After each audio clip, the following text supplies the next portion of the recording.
But let's concentrate on your book, Two Pennies, because you have a really beautiful personal story behind it. Yes, Two Pennies is a story that I grew up with my father. After the First World War, after my grandfather had come back from the First World War, the Great War, my father heard stories. He was about 5, 6 at the time, and my father heard stories about how this little school in a village in France, in Villers-Bretonneux, had not been rebuilt. The interesting thing about the war is that after the First World War, our boys, our soldiers couldn't get home straight away. There wasn't enough transport.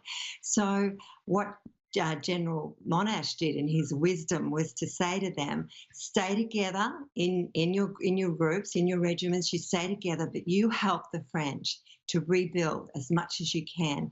And they did. And some of them stayed for months, even years, and helped to rebuild this little place in Villers-Bretonneux, but they left without having built the school. So my father wanted to help. He heard about it and wanted to help to rebuild that school.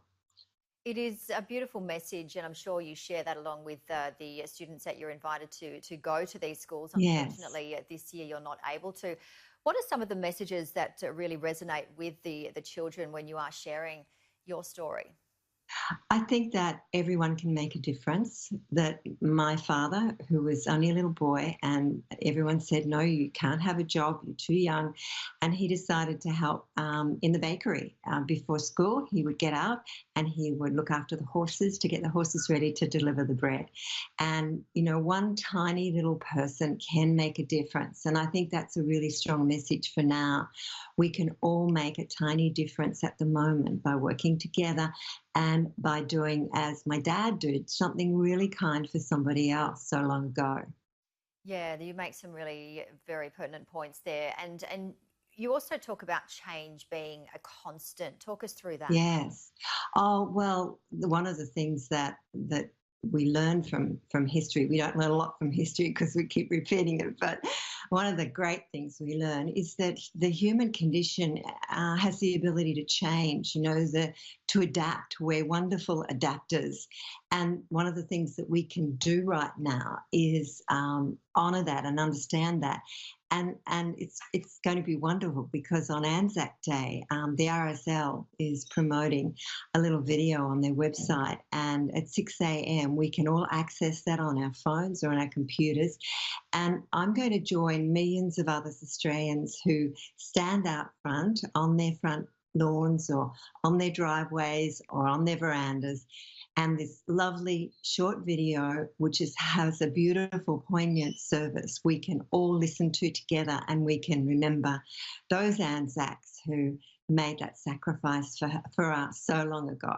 Yeah, because as we've been talking about, not only is it the ANZAC services being cancelled, so many things being cancelled. However, as you said, on the positive note and the adaptability to change, some beautiful things really coming out, including this video that you mentioned, so people at home can really recognise and acknowledge what these wonderful people have done to sacrifice. Yeah. And the wonderful thing about this whole Two Pennies is that it became an initiative of the Education Department of Victoria.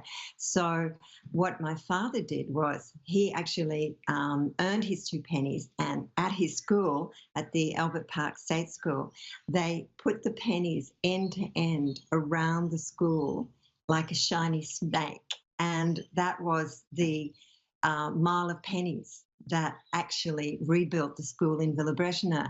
And because of that, this is the school on the screen now, and because of that, we have such a wonderful relationship with France. I don't think a lot of people understand, not only did our boys fight well in terms of looking after and caring for our French cousins, what they did across the land was also help them to repair their buildings and their churches and their villages so that they could get back to a kind of normality after such a disastrous and damaging war. And I don't think that we really honour that enough, because that's something that we did. So many wonderful relationships were created. I remember my grandfather used to sing in French whenever he had a little bit too much to drink. He would always have a French song. And from a very early age, I remember, smelly cheeses in the house. Goodness knows where he got them from in the 50s and 60s and 70s in Melbourne. But he'd always find a smelly cheese, and that was what he remembered from his time in helping to rebuild the all of those wonderful places around the Somme, which is what our boys did, our soldiers did over there. It sounds like you've had some wonderful memories, incredible bonds and relationships between the Australians and France, and for you to be able to share it to children especially who can learn through this, and obviously what we're going through now. And I know we've got to wrap this up, unfortunately, but one thing that you and I are very equal on is being the value of kindness and compassion every day, which is something that I know you value so much. For more information, just quickly, we can head to your website, vickibennett.com.au. Thank you so much for joining us this morning. Pleasure. Thank you. Thanks, Vicki.